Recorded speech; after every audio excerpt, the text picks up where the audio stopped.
La ilaha illallah Muhammadun Rasulullah alaihi salatullah wa alihi wal ahibba. Ustaz, misalkan saya baru menghafal satu halaman dalam Al-Quran. Alhamdulillah, ketika masuk waktu sholat, saya langsung membawa ayat yang saya hafalkan tadi dalam sholat saya. Dibacakan maksudnya. Padahal ayat tersebut belum terlalu lancar saya hafalkan. Bahkan dalam salat saya masih mengingat-ingat potongan ayat yang lupa. Pertanyaan saya, apakah boleh ayat yang belum lancar saya bawa dalam salat? Kemudian yang kedua, apakah salat saya sah? Ya, jazakumullah khair Ustaz. Ya Allah yaziki khair. Waalaikumsalam warahmatullahi wabarakatuh.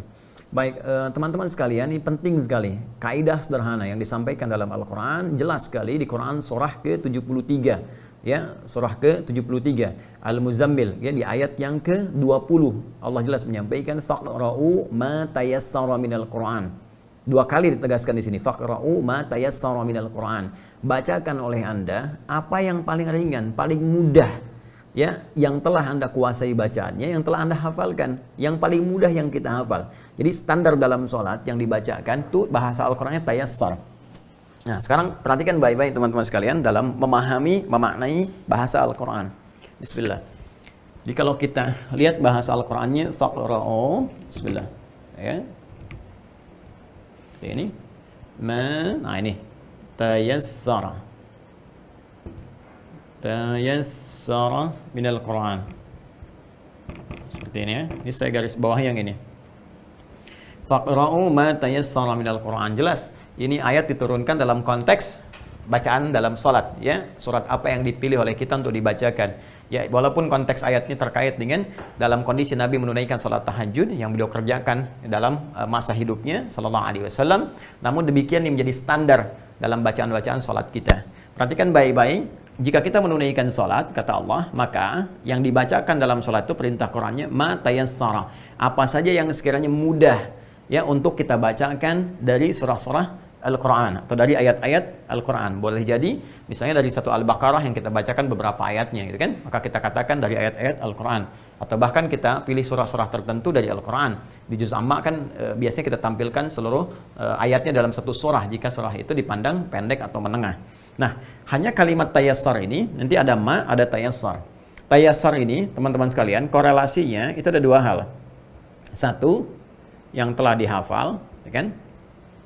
Karena saat kita menghafal Al-Quran, itu redaksi menghafal, kemudahan menghafalnya, itu menggunakan akar kata yang sama, serupa hibridanya dengan tayassar. Kalau ini dari kata tayassar ya tayassaru, ya, kemudian dari dasarnya ketika menghafal menggunakan kata yassara, yuyassiru, ya, yassara, seperti ini. Yassara.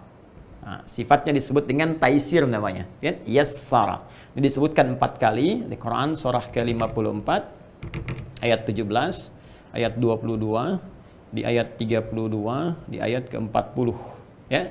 Seperti ini. Ayat 17, 22, 32, 40. Walaqad yassarnal Qur'ana lidzikri fahal mim muddakir. Dan sungguh jangan pernah ragukan, kami telah mudahkan Al-Quran untuk diingat, dihafalkan. Jadi ketika Allah menyebut kemudahan menghafal, itu menggunakan kata yassara. Jika yang dihafal itu telah mudah kita hafalkan, artinya telah hafal, maka berubah kalimatnya menjadi tayassar, seperti ini. Jadi ketika Allah sampaikan, kami telah mudahkan, Allah memudahkan, yassara itu memudahkan, yassarnal Quran, kami mudahkan. Jadi Allah memudahkan kepada kita untuk menghafalkannya. Begitu kita hafalkan dan menjadi mudah hafalan itu, maka berubah kalimatnya menjadi tayassar. Karena itu, perintah di Al-Quran ketika kita diminta membacakan ayat-ayat yang telah kita hafalkan itu di dalam sholat, kalimatnya menggunakan tayassar. Ingin memberikan kesan bahwa yang dibaca dalam sholat itu adalah ayat-ayat atau surat-surat yang telah kita hafalkan. Sehingga tidak memberikan beban kepada kita. Nah, jadi dari sini jelas ketika kita akan menghafal itu kan kaidahnya dibuka dengan bacaan. Ya? Baca dengan baik dan benar. Karena itu Nabi Sebelum ada perintah untuk kemudian menghafalkannya dan diberikan kemudahan dalam menghafal dengan ditanamkan dalam jiwa beliau, seperti disebut dalam Quran surah ke-75 Al-Qiyamah ayat 16 sampai dengan 18, la tuharrik bihi lisanaka lita'jala bih inna 'alaina jam'ahu wa qur'ana fa idza qara'nahu fattabi' qur'ana. Sebelum sampai ke sini, bukankah perintah pembukanya dulu turun pertama wahyu di Quran surah 96 kan? Al-Alaq ayat 1 kan? Iqra bismi rabbikal ladzi khalaq sampai dengan 5-nya. Iqra, baca. Ya, baca tentunya dengan baik dan benar. Jadi yang dibacakan dalam sholat itu, satu, harus hafal bacaannya, yang kedua bacaannya baik dan benar. Karena itu biasanya kaidah-kaidah dalam penunaian ibadah itu, kami para penghafal Quran atau bahkan para imam itu dianjurkan untuk menghafal dulu sebelum menunaikan sholat. Nanti ketika digunakan dalam sholat, apa yang sudah kita hafalkan, dan bukan aib kalau kita kemudian menguatkan kembali misalnya pasca sholat. Ya, ini khususnya terkait dengan sholat fardu. Ya, fardu. Ini poinnya. Bagaimana dengan sholat sunnah? Ada yang memberikan keringanan sepanjang sunnah itu dikerjakan sendirian, bukan dalam berjamaah. Kalau berjamaah tidak, seperti sholat tarawih misalnya, sholat idul fitri, sholat idul adha, itu sunnah tapi berjamaah. Ketika menjadi imam, tetap dia harus menghafalkan dan membacakan yang hafal dan mudah untuknya. Tapi ketika dia sholat sendirian, misalnya tahajud sendirian, kan? Bukan dalam konteks ini ya, perintah kepada Nabi untuk kita misalnya menghafal. Kalau sekiranya memang hanya itu yang kita hafalkan, atau dalam konteks kita ingin menguatkan hafalan, maka boleh kita kemudian bacakan dengan catatan setidaknya ada 75% lah, di atas 75% yang telah kita hafalkan, sehingga yang kita baca itu adalah sesuai dengan standar kebolehan membaca. Ukurannya surah apa? Al-Kautsar. Inna a'tainakal kautsar fashalli lirabbika wanhar inna syani'aka huwal abtar. Anda ingin bacakan misalnya Al-Baqarah ayat 257 sampai 259. Sampai 257 Anda lancar, 258 nggak lancar. Nah, ini nggak apa-apa. Ya, Anda cukupkan 257, Anda bisa rukuk seketika gitu kan. Di situ nanti setelah Anda salam, Anda kuatkan kembali. Nah, untuk melengkapi uraian ini, insya Allah kita akan lanjutkan setelah menunaikan sholat isya berjamaah. Kita lanjutkan bahwa pertanyaan dari saudari kita Asriatul Fitri dari Aceh tentang kebolehan membacakan ayat Al-Quran yang kiranya belum hafal di dalam sholat. Maka telah tadi kita jawab berdasarkan keterangan dalam Al-Quran adabnya. Sekali lagi, adabnya membacakan surah atau ayat Al-Quran setelah Al-Fatihah tentunya di dalam sholat. Ini dimintakan langsung oleh Allah Subhanahu wa Ta'ala agar dibacakan dalam keadaan baik, lancar, dan mudah. Itu yang dimaktubkan di Quran surah ke-73 Al-Muzammil itu di ayat ke-20. Allah menegaskan faqra'u ma tayassara minal Quran. Bentuknya jamak, faqra'u, bacakanlah oleh kalian, kan? Walaupun ayat ini diturunkan sebagai petunjuk kepada Rasulullah SAW, tapi dilalahnya, penunjukannya, maknanya, iringannya bersifat jamak. Artinya diperuntukkan pula bagi seluruh umat Rasulullah SAW yang menunaikan salat. Maka dibacakan dalam keadaan kita hafal bacaannya dan mudah serta nyaman dan baik saat dibacakan. Namun demikian penting diketahui bahwa bacaan surah ya setelah Al-Fatihah itu tidak termasuk rukun dalam sholat, tapi termasuk sunnah ya, sunnah yang ditekankan dalam sholat. Rukun sholat ada 13 ya, tidak termasuk ke dalam bacaan Al-Quran selain Al-Fatihah. Jadi sejak kita berdiri rukun yang pertama, kemudian kita berniat, kan? Kemudian mulai bertakbir dan membaca Al-Fatihah masuk rukunnya. Kemudian setelah itu ke rukun ya, ingat rukun dalam 13 rukun salat. Adapun bacaan surah setelah Al-Fatihah itu sunnah yang sangat ditekankan khususnya di 2 rakaat pertama di dalam setiap salat. Jadi setiap 2 rakaat pertama itu kalau subuh 2 rakaat sudah pasti. Maghrib misalnya 3 rakaat, 2 rakaat pertamanya setelah Al-Fatihah kita bacakan apa? Bacakan surah. Maka yang dibacakan itu sifatnya sunnah.